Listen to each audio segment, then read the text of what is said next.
Welcome everyone to our Influenced by OUTFRONT leadership series, where we discuss diverse perspectives on content, culture, communities. Let's do this thing.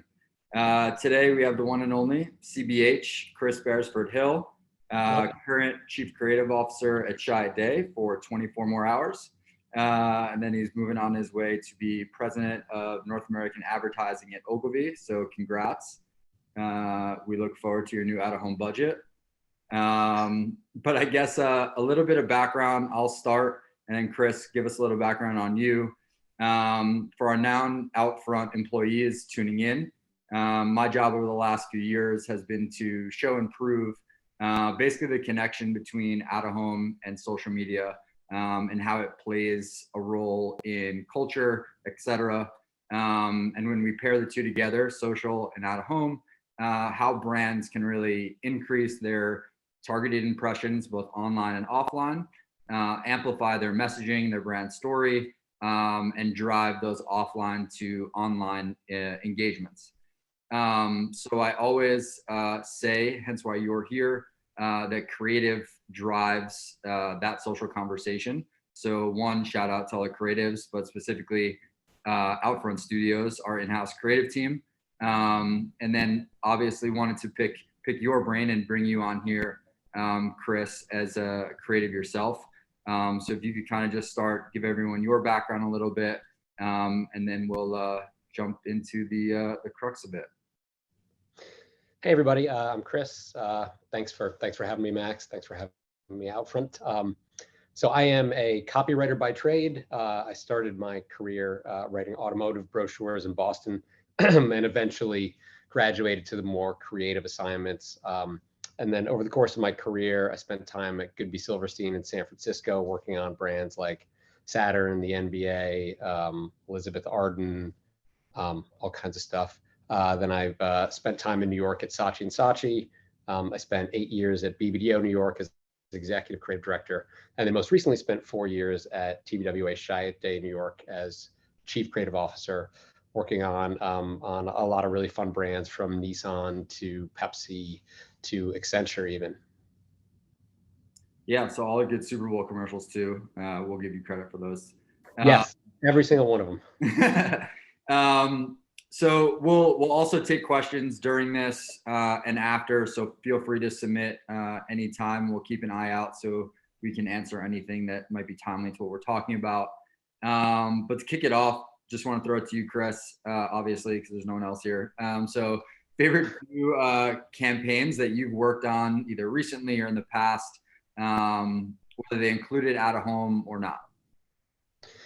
Well, I'd love to share two examples, because I'd love to share an example of a campaign that I'm really proud of from the team at Shy Day that heavily included out-of-home. And then I'd love to give an example of one that didn't, but probably should have in hindsight. So the first example is something we did for Adidas in 2019 at the US Open. They have had a campaign platform for a number of years called Here to Create. And for the US Open, we chose Billie Jean King as the subject of the campaign. And we kind of unlocked the Adidas platform, and we realized that, you know, being here to create for creativity's sake is good, but it's flashy. It's, in a way, it's kind of frivolous. And so we changed the line to Here to Create Change, and we celebrated Billie Jean King because her act of creation was pay equity in tennis, which hadn't been achieved obviously until she came on the scene. So, you know, we had a completely integrated campaign. You know, one of the activations we did on site at the US Open was we actually had sneaker artists spray painting people's shoes and turning Nikes or turning Asics or anything, spray painting them the perfect Billie Jean blue from her kind of famous suede blue Adidas. But obviously the idea was to showcase, you know, what an incredible icon she was. So we got this photographer named Nadia Lee Cohen to shoot amazing portraiture of her. And I can definitely direct everyone. I think we didn't want to make this a presentation and pull slides up, but if you go to, after this, TBWA Shy Day New York.com, it's one of the first things under the work. But we created this beautiful portraiture of her with just Here to Create. We had just a dead on one of her with a blue background and her red frames, and another one with her hitting a volley with a flaming tennis ball.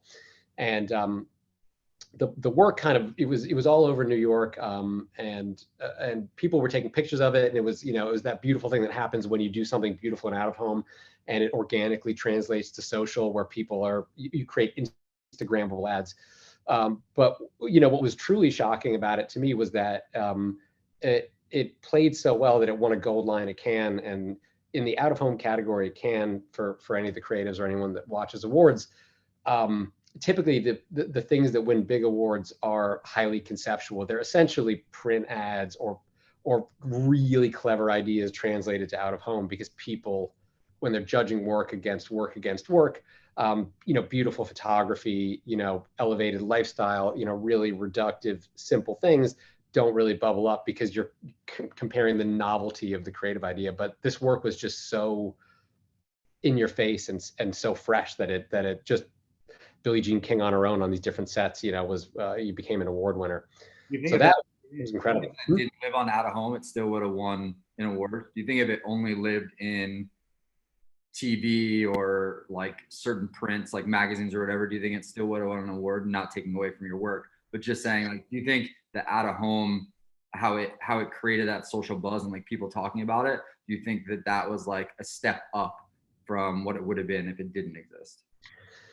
Well, Adidas, when you think about Adidas, you think about big budgets. When you think about Adidas Tennis, believe me, it is not a big budget. I think it really cut through in New York that couple of weeks. It was up everywhere, and it was in a lot of digital. It was on some full fixed billboards, and it was in postings. That no, I don't think it would have played the same in a magazine, because it was New York, it was US Open week, there's that buzz around the city, and then to put that icon forward, I mean, it just in and of itself, it was really powerful. For sure. And then what was the other example without the out of home you're saying? Right. So, this is it's probably something we can talk about at some point, but there is there's huge advantages to some of the digital media and out of home. And Max, you and I were talking about this the other day, just the fact that you can be responsive, things can be uploaded really quickly. There's huge advantage there. For me, at some point we should talk about too, I'm also the purist that everything is a screen. There's a kiosk that's a screen, there's a mobile that's a screen, there's a TV that's a screen. A billboard is just tactile. It's like truly part of the landscape. It's, if we think about, New York in the 2000s, the Donna Karan billboard, or the Coca-Cola sign, across the East River, like some of that stuff is part of like the culture, like the urban landscape. Like if you're in New York, absolutely. The Comic-Con billboard in Soho, and like absolutely, and there's a world where there's a piece of that for the digital, and we'll get into when we talk about maybe some of the favorite work. I think some of the stuff that's really printed up there and is up there for a good period of time, and that people pass by constantly, why that just has tremendous value for a brand. But when it comes to digital, obviously the responsiveness, and also the use of motion, is an incredible advantage and advancement. So last year on the Super Bowl for Mountain Dew, we launched their first permanent flavor edition in, I think, maybe like 10 years. And it was a drink called Major Melon. And the idea was John Cena's driving around this, kind of crazy futuristic carnival where everything is made out of melons and made out of bottles of this Major Melon Mountain Dew drink. And then at the very end, and that seemingly makes no sense. Yeah. And then at the end, John Cena says, the first person to count the exact number of Major Melon bottles in this commercial and tweet it wins $1 million. So that happened, and it was we kind of killed the metrics. The brief was win Twitter, because we felt like on a year like we had last year, people weren't going to be at big Super Bowl parties. The vaccine wasn't yet readily available. So we knew that if the conversation happens on Twitter normally, this year people would be a lot more separated, so they'd be spending a lot more time there. So we felt we had to win there. So you had to go to Twitter to make your guess, and we had a lot of great stuff we built with Twitter in terms of response and comment cards and all kinds of stuff.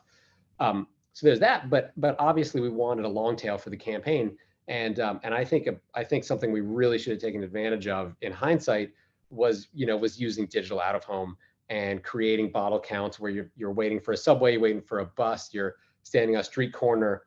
And if some, crazy graphic or animation comes up with all these bottles, and then, you can text or tweet or whatever, if you could interact with that to win. And again, with brands like Pepsi, obviously driving trial and giving, free, giving away free bottles of it is advantageous to Pepsi as well. So even just to create a game where people can win free drinks would have been kind of a no-brainer in hindsight. So I really wish we could have that one back.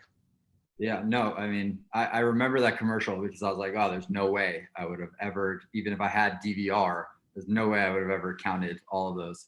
Right. You bring up like a few points that I feel like we'll hit on when we go through the 5 pillars, which is obviously the title of this. Before we do that, I also want to ask, which you also kind of hit on with that example, was how the pandemic kind of impacted advertising just overall in general. And then maybe we could bring it back specifically to out of home and social, which you all already talked about, right? The social strategy of of Mountain Dew. So we actually have a question that I'll just jump into real quick. Which came first, the portrait or out of home? I'm assuming it's about the Adidas one. So the Adidas was a 360 idea where we were activating at the US Open, and we had a film about keeping young women in sport, and then we knew we were going to have media. We were going to have out of home media. So all that portraiture was shot for out of home. I don't think it ever ran in magazine. I think it was only out of home. So that was an assignment and a brief fully executed for out of home. Okay, cool. So yeah, back to it. So the pandemic, so how did it impact it? Obviously you gave the example of Mountain Dew. It impacted it. You knew people weren't going to be at big Super Bowl parties. You figured they'd be on Twitter or social more during the game, during the commercials. So that I think is an amazing example, right? I think that kind of answers it, right? People are spending more time on social. I feel like at OUTFRONT, we also, even though people weren't necessarily out of their homes as much, we never saw a downtick in how many people were posting about the billboards that typically would have that social conversation, right? So we were saying throughout the pandemic, like seeing out from in. So we were seeing all the out of home while still being inside. Like we were still seeing the tweets, the Instagram posts, because there was people still out there. I'll give you the example of like Amazon Books did a really, really good campaign in New York where they did like the top trending books on sale on Amazon, and they would buy a digital billboard in Times Square. They would send a really good picture to the author who typically had a good following on social. They would post it and get crazy engagement, right? So again, going back to seeing out from in. So I think like those types of things obviously worked really well through the pandemic. But were there any other like trends that you saw outside of those that kind of impacted the way people were using their money for advertising? It's a good question. I think the way our clients were using their money, I don't think anyone shifted their media strategy. I think what they really shifted, I think, was tonality, and there, we would, all the plans got scrapped and it became about recovery work. So Hilton's one of our clients, and we were about to hit go on a big brand campaign, and of course we had to rethink all of that as their properties, they turned in their worst quarter, in the company's history, in peak pandemic. So we had to really think about the things Hilton hotels were doing to make guests feel more safe and how to create a narrative around that to welcome people back into travel and make them feel good about it. So I think there was, I think from a strategy and then from a tonality, things changed. And, myself as a consumer, I was watching a good amount of television in the pandemic, and I can't tell you, we had a rule at the agency, which is no, no face masks, no, none of these, none of those anthems that were kind of, pulled you almost into the seriousness of what's happening. So you turn on, I felt like during the pandemic, I turned on the TV and I got the opposite of escapism. I feel like I got mired in the collective suffering constantly and from commercials. And I can't tell you, I texted my friend who's the creative director on Geico, and I just said, thank you for, for all those fucking ads, because it was it was like one after another really depressing ad, and then whoop, there it is. And I enjoyed that thoroughly. So I felt like the big shifts I saw honestly were around the tonality, the strategies, the tonality of the work. And then honestly, we ended up having a bajillion conversations about, producing work in COVID and what it was like to not have teams on the ground and to have productions running virtually and all that stuff. So that was kind of the big narrative. When it came to things like out of home, I don't think I saw much shift in the strategy. I will tell you, as a consumer though, in a city, I am sure, marquee placements in, Herald Square and Times Square and things, that lack of foot traffic, must have, really hurt things. But at the same time, walking around the city when it was so empty and ghostly, the out of home jumped out at you. And I actually feel like I saw more of the advertising in the landscape when the city quieted down, and that is there's two for us. There's two big things for us. I think things got more local, so I think more local advertisers utilized it because people were walking, like whether they're walking their dog or going to the grocery store. So like maybe a local grocery store use it. And the second one I think for us was like more purpose driven campaigns. I think brands or companies that like took purpose behind their messaging, shifted their buy this to more of like support this. I think that was big for us. But like moving into, I kind of want to move right into the 5 pillars, right? So obviously what we're really here to talk about, not that what we already talked about wasn't important. But when I go to agencies or talk to clients, even just internally, when it's the question is like, how do we get something to go viral? How do we get social conversation going from these different out-of-home placements? So I break it down into 5 pillars. The first one being build hype for new products, new product launches, drops, all of those things. The second one is wow users or consumers with like high-tech tie-ins. So for example, what we can do with our digital screens, whether they're our triptych screens in the subway or digital assets all over the country, where we can tie in different APIs. We can have something as simple as a QR code on it to take them to a Instagram filter or a Facebook AI chatbot conversation. We had one a few years ago that brought in JetBlue flight patterns connected to I think it was like Google Maps, and it would show you flight time from exactly where you were standing. So I think for me, that second one there, the wow users with high tech tie-ins, I think is something that we do an amazing job. Our X Labs, OUTFRONT X Labs does at building out these different case studies. Those are the types of things that go viral that clients end up doing. The third one, and then I want to bring you in on some of them, is stay timely for seasonal alignment. So obviously the holidays are coming up. People change their creative, change their messaging around the holidays. Capitalize on cultural events. So I think 3 and 4 could be pretty close tied in. Capitalize on cultural events following the cultural calendar. Obviously, like you were saying before, with digital, it could be super flexible. I think some people in our office might not like this, but you could book it like a day in advance because something happened that night before. Let's tell our media team right now. Yeah, that you get something happen that night before or that day before, and you want to be in on that conversation in a big way to drive that social conversation further. And then a big one, which I think we'll probably have a lot to talk about on, is leaning in on celebrities and influencers to be a part of the campaign. So looking at it from a full media mix and having, whether they're influencers or celebrities, be in the creative that lives on the assets, or they're going out and creating content around the out of home, and kind of how to include them. But I think that 5th one also brings it back to what I started with, and really looking at the concept of targeting the offline to online. So we can talk, I think, about like what that does. Like a billboard, you kind of know who's gonna, you know where it is by location. You don't necessarily know exactly the type of person, their interests, their age, and all that who are passing it. But to some extent, I I feel like, and you may disagree, would love to argue with you. It's almost more of a targeted ad, because you're not necessarily hoping someone's going to a website to see an ad.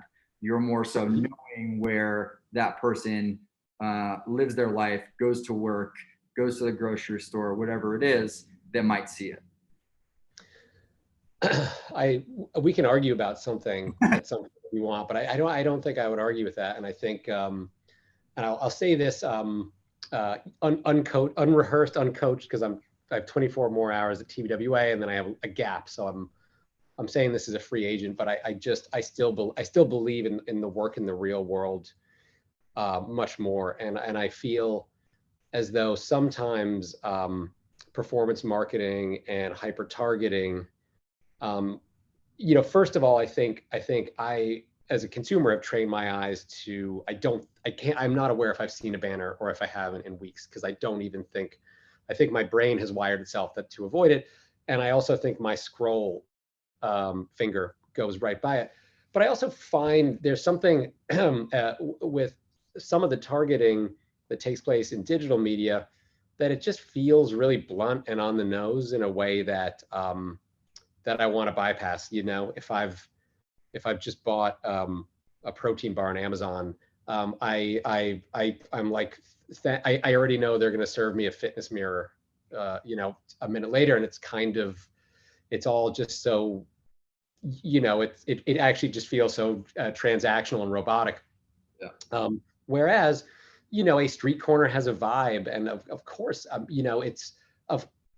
I do feel like at this point, you can tell me that you've shown a fitness enthusiast your fitness mirror, but the reality is, there's a street corner, and it's there, and there are people really walking by it, and there's an ambiance, and it's in the real world. And I don't know, it just feels, I'm more likely to engage in that in the real world versus when someone precision strikes me. Anyway, and I don't even know if I'm answering or responding or agreeing or not. I think we I are like real world. We are agreeing. And what I'll bring up, which I actually didn't even think of until you just started talking, was I remember it might have been like 2 or 3 years ago when Oatly did the bus campaign. Yeah. And every morning I would open my Instagram, and the first post I would see is an Instagram story post by you of a different Oatly bus campaign. And I thought it was like, this is the best thing I've ever seen. Because obviously you weren't the only one posting it, right? I don't even think that you're a client. I was just like, this is like the epitome of like why that type of marketing, and their creative is like, it's not some like beautiful picture. It's just words, right? Like if they came in to our creative team, and I guess I'll speak for our creative team, and they're like, oh, this is what we want to do. I think our creative team would be like, that's a lot of words. Like, I don't think that's a good idea. But like at the end of the day, what it said, whether it was a lot of words or a little words, was like so impactful and like funny, and like it was just humorous that people wanted to take a picture and post it. So my one question is that your favorite out of home campaign in the last few years? And two, do you think that people are a lot more likely, or there's more intent with putting that on a campaign like across all buses in New York? And obviously it was around the country, but we're both in New York, and we saw it. Because they know people will take a picture of that and post it on Instagram story or Snapchat or Twitter. Like, do you think that was like in the back of their minds, like that's a really good place to do it because that will happen? Because for me, and I'm not just saying it as working at OUTFRONT, I'm saying like if that campaign ran in a magazine or on a TV commercial, whether there was sound or someone was reading it or not, like I'm not taking a picture of the TV and posting it, right? But it was the same thing with like a movie preview, and then they put this like super small QR code in the corner. It's like, I'm not gonna walk on the treadmill and like try and scan this QR code real quick, but like if I'm walking by it and I think it'll give me some content that I would enjoy, I would scan it. So I'll backtrack it all the way to there are too many milks. We're milking everything. We're milking every kind of thing. So it's a crowded category. I think what I found refreshing, again, it's you might not even know I'm an advertising practitioner, because pretty much everything I will tell you is from the perspective of myself as a consumer. But I loved seemingly that the strategy was just to charm the fuck out of people. Yeah. And that to me, when, when you can feel executions mired in so much research and strategy and this and that, the fact that they would go on the front of the bus, which is like, forgive me, I apologize out front, but like a kind of a dopey ass placement right on the front of a bus, in the small thing, but then they're just like, hey, it's your favorite bus with the oat milk ad on it. And I just, there was something dumb about it, but I also think they treated their audience with respect. They just hit you in all these small little spaces and had this on, they were just this like hilarious little Pixar character on your shoulder. Yeah. And of course, when you go to the supermarket and my wife wants oat milk, I buy Oatly. And when I see a frozen yogurt that's Oatly, I'm going to buy it because I like them. But I just thought it was really refreshing in its simplicity and in its personality and whatever, its unabashed sellness. Yeah. Um, Yeah, but I think that wouldn't work. That wouldn't work with a Times Square takeover, or maybe it would. They would just have to be hilarious about it. But it wasn't. The beauty was that it was these. They never bought like the big billboard. It was always like, it was funny. It was just like a lot of like if you were in Times Square, there would have just been like, how do you milk an oat? And like that was it. Like that was the only thing they were able to do. But yeah, but these were like funny and engaging. And the thing is, and if you spread that budget across, if you took the, I'm gonna let's assume this was targeted in New York City.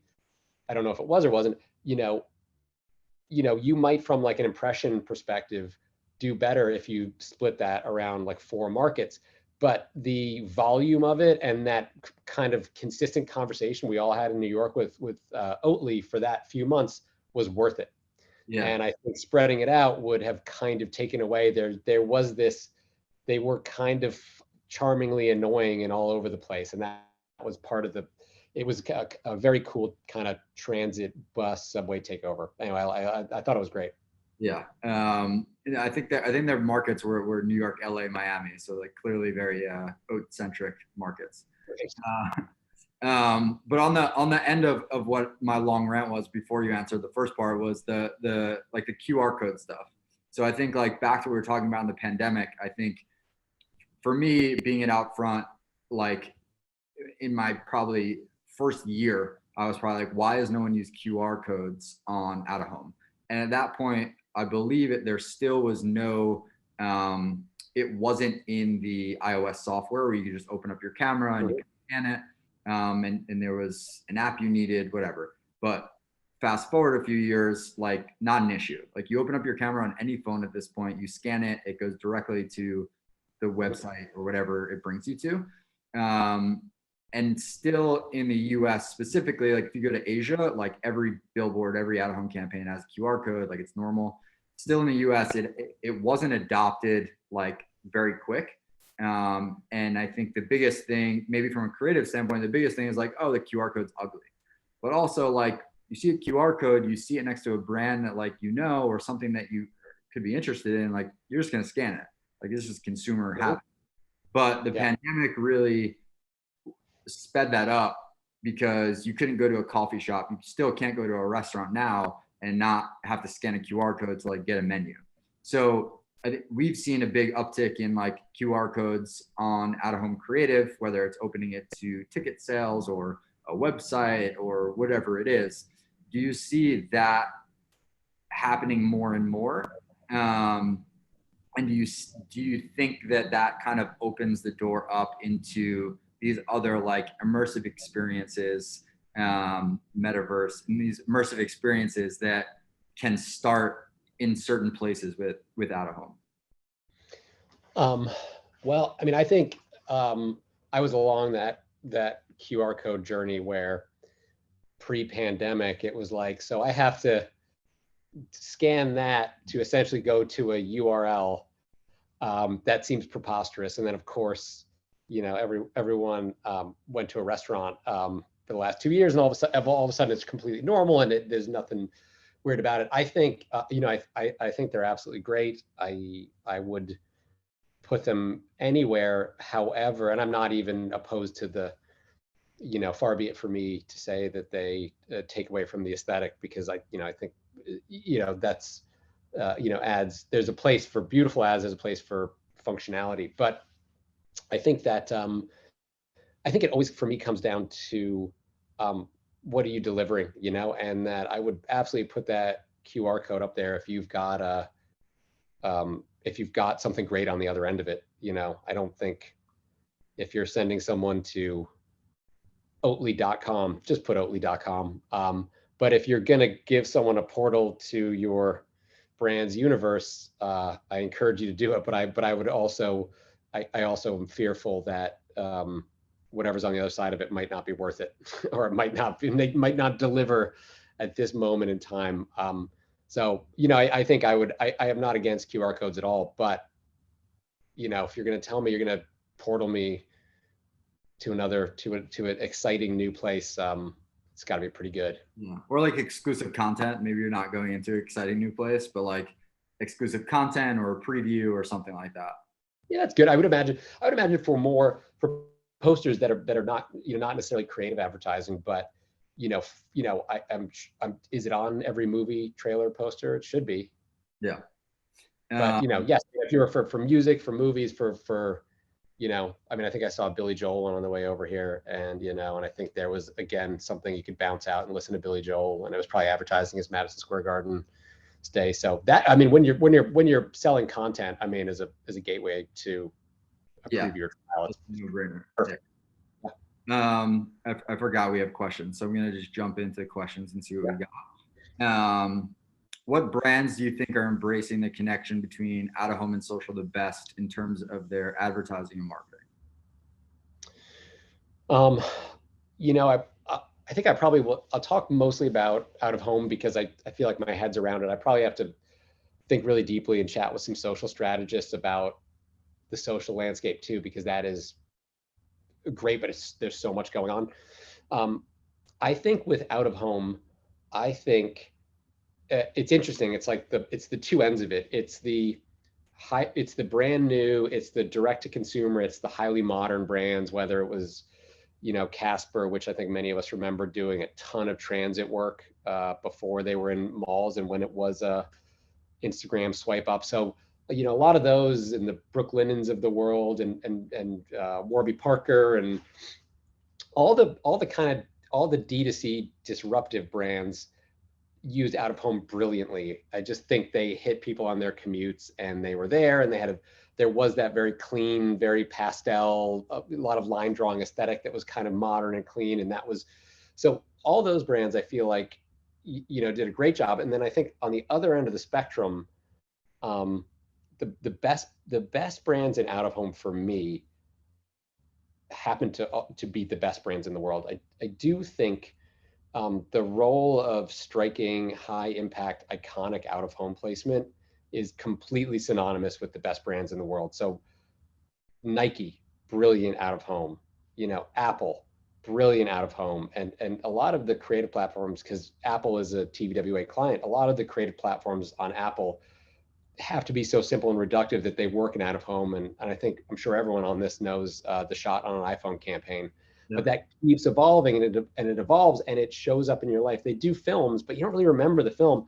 You just remember these incredible placements. So I think young brands, disruptive brands have been massively successful speaking to people in out of home placements. And then I think the best brands in the world, what the question I will probably leave here asking myself, and maybe we should be asking some of our media partners and some of our brands, is what about the brands in the middle? Like Coke and Pepsi know how to use out of home, and then so does Oatly over here. But there seem to be a lot of brands that are in between, up and comer and massive icon, and I wonder what better roles out of home could play in their mix. Yeah, I think that's super interesting. I think back to your point on like the iconic brands. I think like for us, I think the past few months, like when we think of maybe what the biggest verticals are currently or will be in the coming year, I think like to me, fashion is like insane at the moment. So obviously I live in New York. Calvin Klein billboard in Soho, I think, is probably the most Instagrammable billboard in New York including Times Square. We just did a live stream of the Bottega Veneta fashion show that they had in Detroit a week or so ago. That got a ton of attention. So I think for me, and that goes back to our pillar of like the high tech tie-ins, right? Like we're live streaming this fashion show from Detroit. You're not in Detroit, you get to see this amazing experience and this fashion show in Times Square. But I think that you also bring up a good point of like that middle ground of those brands. And I think it's not just you asking it, it's probably us internally asking it as well, right? And I think it's more so like the education of the impact that out of home has on brands, and like those iconic brands are iconic because they've had that mama I made it moment on billboards already. And I think smaller brands maybe they see the price, maybe they see they're competitive with these bigger iconic brands on the placements, and like how do they do it. So I think it's more so just having the conversation. I think it's those people like just uneducated on it, and not that they're unwillingly want to jump into it. I think they just need the education on it and the push and the creative awareness of it. I'm going to throw out again. I'm sorry. I feel like I should be having this conversation as a advertising practitioner, but everything I'm telling you is honestly from me walking around New York City with my AirPods on. I'm a great consumer of advertising as well. But the value of it for a middle brand, it's interesting, and this may resonate with anyone on the East Coast. But why the fuck do I know all about WB Mason office supplies? And it's because they essentially have a out of home billboard on their trucks that drop off whatever printer paper. But you've seen WB Mason with his like with his P. Barnum mustache stuff. Yeah. Like, why would a brand like that ever embrace out of home? I don't know. But if someone ran into this office right now and said, Chris, we need toner, I'd be like, call WB Mason. So I don't know. Like, yeah, I think it's like you should create some ubiquity for yourself. And then the repetitiveness that you see it in your everyday life, right? Like we're talking about like the urban landscape of it. So I agree with that. I think the other question here is I was going to ask you it anyway, but what do you expect to see in 2022? Like any themes that would carry over from 21, or do you think like new things that will come up? And I guess that is still kind of including like the world opening back up a bit. Like what do you think we'll see? And how do you think it'll impact just advertising in general? I think we talked about this before, and I was like, man, I really need to come up with an answer for that one. I'm not a great predictor because my philosophy with clients is to listen to what they have to say about their problems, their opportunities, and then I don't really ever walk into a client meeting or a meeting with a new client with an idea of what I want to sell for them. I think it's dangerous, and I think it gets your punch off to the wrong level. So I'm kind of constantly creating and generating from what the need is rather than what I see in the world or what my prediction is.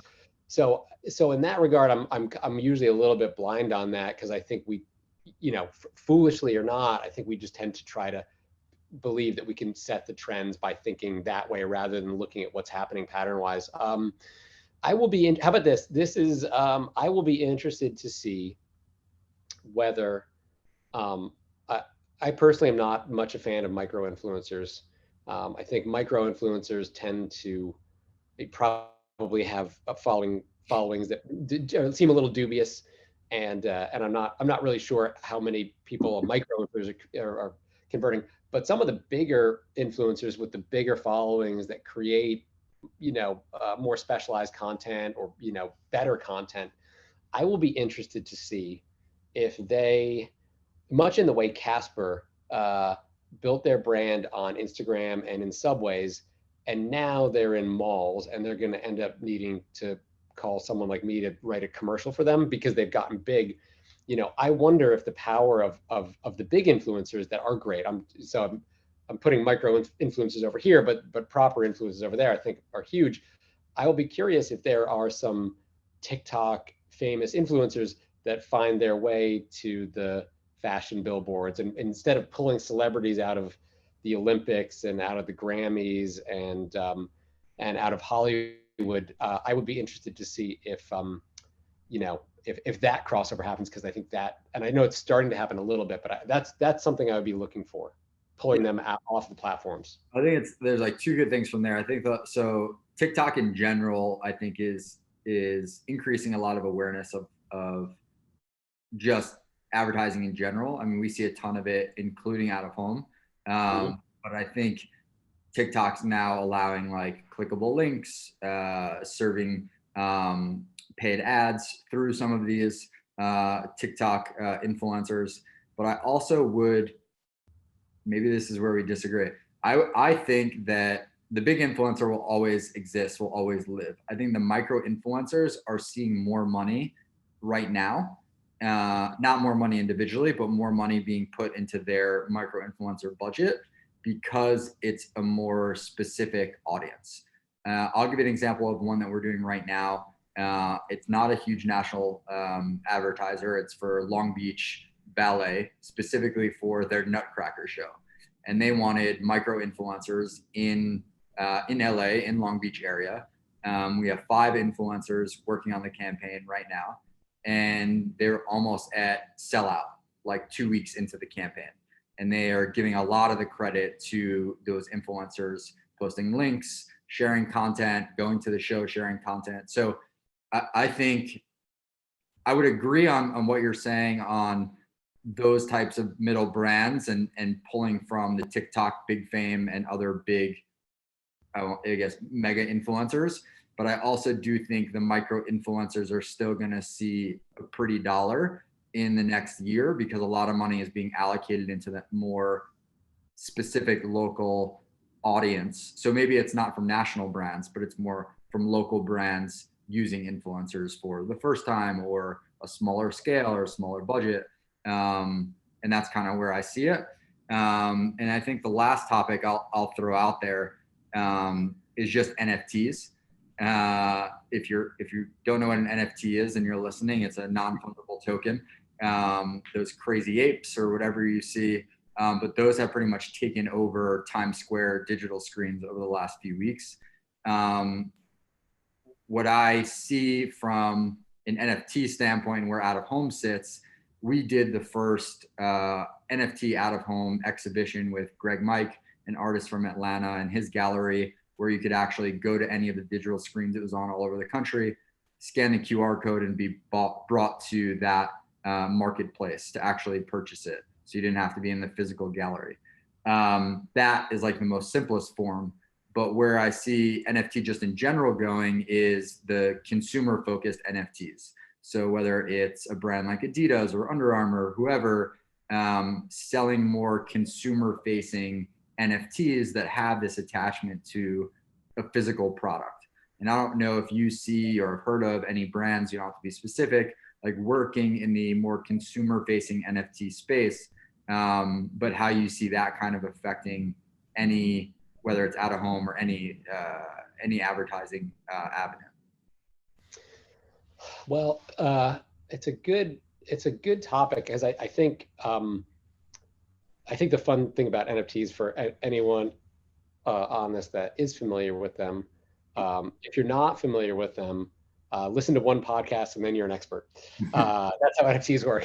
But so I'm intrigued. I think we are only just discovering.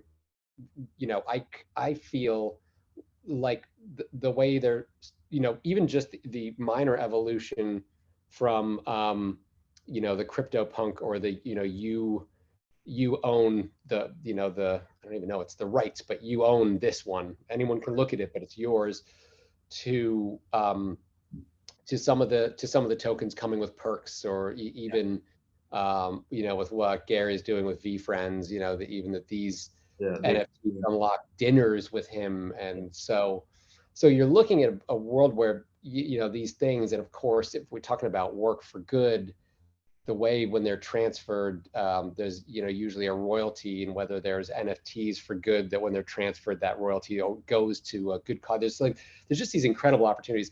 I am barely getting my head around it, but I think the thing that has been proven is with the NBA, with Top Shot, with that official, NFT partner, that the world of collectibles is definitely Yeah. digitizing, and and even there you can just see the mixed use. So I would say, for better, for worse, there's probably, at least with their creative partners or ad agency partners, there's less conversation than you would think.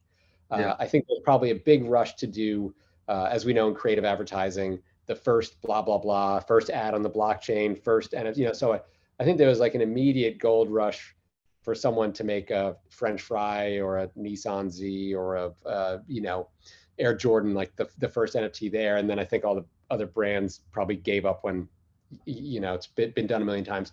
I'll be very interested to see with where, as Web 3.0 evolves, where brands get into real, offering something more than a flat art token, but Yeah. something that can unlock And then early I'll access. leave it with my last question to you is, what Super Bowl ad should we look for this year? We have not announced the two that I've worked on, but Now's the time to do it. No, I'm kidding. boy, one. No, I'm not. I was gonna try to do a hint, and then I feel like if I said the wrong thing and I gave it away, then I'd get an angry text. But I will tell you this: they're going to be very, very entertaining. So they're going to be big laugh out loud ones, and I think that's probably telling you that is a great thing to tell you, because we are fully in permission to have fun. I know last year's Super Bowl had some fun stuff, but I think what we're seeing is that all the ads this year are focusing on things we can all laugh at together and have a good time. Awesome. I will read this last question because it's more of a quote than a question. I actually think it's great to end on. Someone said, you mentioned iconic brands. I once asked Marshall McLuhan, famous for saying that the medium is the message, what he thought of out of home. And he replied, billboards are iconic. Do you agree? And we will both nod our heads in agreement and yes. And we will end it with that. Chris, appreciate your time. Good luck on your new venture. Thank you very much. And I'm sure I'll see you this week in real life. Sure. Thanks, everybody. Thanks for having me. Thanks, everyone.